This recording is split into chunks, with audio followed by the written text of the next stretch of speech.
आनंद कुमार का नाम भारत में शिक्षा के क्षेत्र में जुड़ा हर व्यक्ति जानता है, फिर चाहे वह शिक्षक हो या छात्र। गरीब बच्चों के लिए शुरू किए गए सुपर 30 प्रोग्राम के जरिए मिसाल कायम करने वाले आनंद कुमार के पढ़ाए 510 बच्चों में से 422 का 2018 तक में आईआईटी में सिलेक्शन हो चुका था। उनके काम पर डिस्कवरी चैनल ने डॉक्यूमेंट्री भी बनाई है।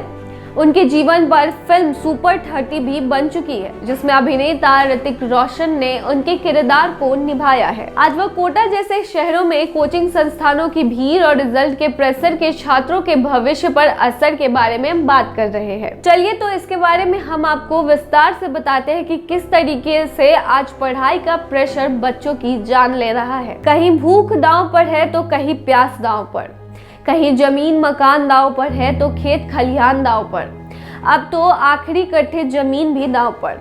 माता पिता अपना सब कुछ दांव पर लगा देते हैं, बस इसी उम्मीद में कि अब क्या, कुछ ही दिनों की तो बात है। मैंने तो अपने बेटे का एडमिशन कोटा में दिलवा दिया है और मेरा होनहार बेटा जल्द ही डॉक्टर या इंजीनियर बनने वाला है। फिर खुशियों की बरसात होगी, पैसे होंगे, समाज में प्रतिष्ठा होगी। लेकिन उन्हें क्या पता कि उन्होंने अपने बेटे को उस अंधेरी सुरंग में भेज दिया है जहां से वह फिर कभी वापस आएगा भी नहीं। यह कोई कहानी नहीं है, बल्कि सच्चाई है। और इस सच्चाई के गवाह हैं अभी कुछ ही दिनों पहले कोटा में पढ़ने गए 3 बच्चे, जिन्होंने एक ही दिन आत्महत्या करके समाज तथा सरकार के सामने कई प्रश्न छोड़ कर इस दुनिया से चले गए हैं। इस विषय पर बोलना, लिखना और समीक्षा करना बेहद आसान है, लेकिन बच्चों के गुजर जाने के बाद उनकी असहनीय पीड़ा का अनुभव सिवाय उनके माता पिता के और कोई नहीं कर सकता। कहा ही गया है कि किसी के लिए वह दिन जिंदगी का सबसे दर्दनाक दिन होता है जब एक पिता अपने बच्चे को अंतिम यात्रा में कंधा देता है। यह तस्वीर 12 दिसंबर को कोटा में सुसाइड करने वाले 3 छात्रों में से एक उज्जवल की बहन की है। वह भी कोटा में ही कोचिंग कर रही है। सुबह भाई के रूम का दरवाजा न खोलने पर उसने ही लोगों को बुलाया था और तब सुसाइड का पता चला था। अब सवाल ये उठता है कि आखिर ऐसी नौबत आती ही क्यों है? आखिर कोटा या किसी और जगह पर पढ़ने जाने वाले बच्चा इतना निराश, जीवन से हताश क्यों हो जाता है कि उसे दुनिया के सभी रास्ते बंद दिखने लगते हैं और उम्मीद की उसे कोई किरण नहीं नजर आती। दरअसल आज के दौर में हमारे देश में कुछ लोगों की बात छोड़ दे तो किसी का कोई सपना अपना नहीं होता है।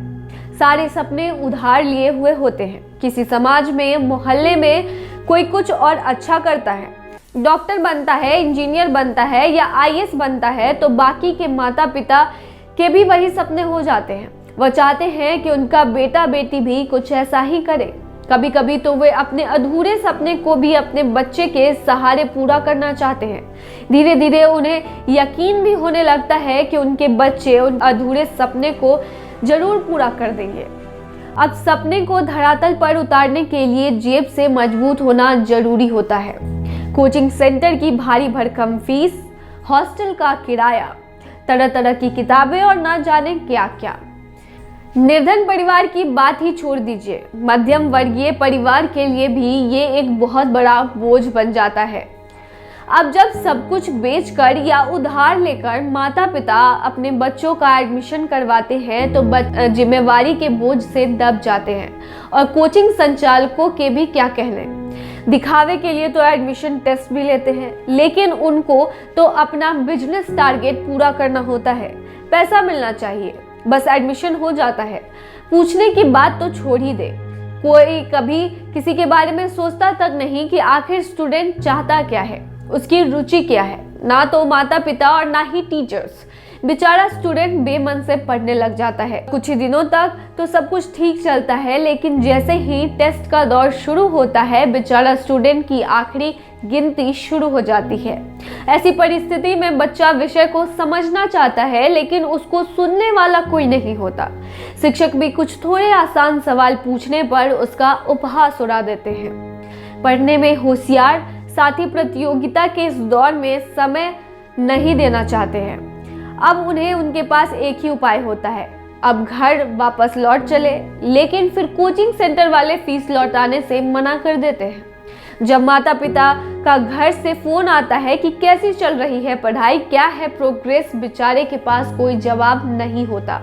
अंततः बच्चा जीवन से हार कर अपनी जीवन लीला की समाप्त कर लेता है। ऐसा नहीं होना चाहिए, हरगिज नहीं होना चाहिए।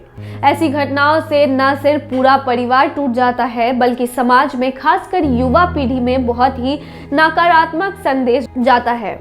इसे रोकना होगा, बहुत ही जरूरी है इस परंपरा का अंत होना। इसके लिए शुरू से माता पिता को बच्चों पर दबाव नहीं बनाना चाहिए। इसके लिए एक्सपर्ट कहते हैं कि एक पिता को अपने बच्चों से कहना चाहिए कि बेटा जो मन करे वही करो, अपने पसंद का करियर चुनो, बेहतर करो। ठीक है, मन नहीं है तब डॉक्टर इंजीनियर नहीं बनो, बस इतनी ही शर्त है कि एक अच्छा इंसान जरूर बनना। बेटा मुझे तुम पर पूरा भरोसा है कि तुम जो भी करोगे बहुत अच्छा करोगे। इससे बच्चे बहुत अच्छा कर पाते हैं। अगर बच्चा कहीं पढ़ने चला भी जाता है तो टेस्ट में खराब आने लगे नंबर, तब उसे हमेशा समझाना चाहिए कि बेटा प्रयास करो, कहाँ मुश्किल है बताओ, हम लोग तुम्हारे टीचर से बात करेंगे। वही कोचिंग संचालकों को भी हमेशा इस साल कितना एडमिशन हुआ, कैसा रहा रिजल्ट, इसके बजाय ये ध्यान रखना चाहिए कि कहीं कोई ऐसा स्टूडेंट तो नहीं जिसे पढ़ाई समझ में नहीं आ रही, कहीं कोई बच्चा गुमसुम तो नहीं रह रहा। कोई विद्यार्थी अगर लगातार क्लास में नहीं आ रहा है तो इसकी वजह भी जाननी चाहिए कि वो ऐसा क्यों कर रहा है। बातचीत करके समाधान निकालने का प्रयास करना चाहिए। देखा तो यही गया है कि लगातार गुमसुम रहने वाले विद्यार्थी ही कुछ दिनों बाद ये गलत स्टेप उठा लेते हैं। कोचिंग सेंटर्स के तेज विद्यार्थी भी कोई कम दायित्व नहीं बनता है।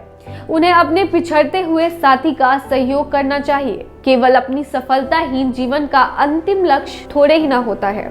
वही यह तस्वीर है कोटा के एक कोचिंग संस्थान के बाहर के साइकिल स्टैंड की। एक अनुमान के मुताबिक कोटा में हर साल 2 लाख से ज्यादा कोचिंग संस्थानों में एडमिशन लेते हैं।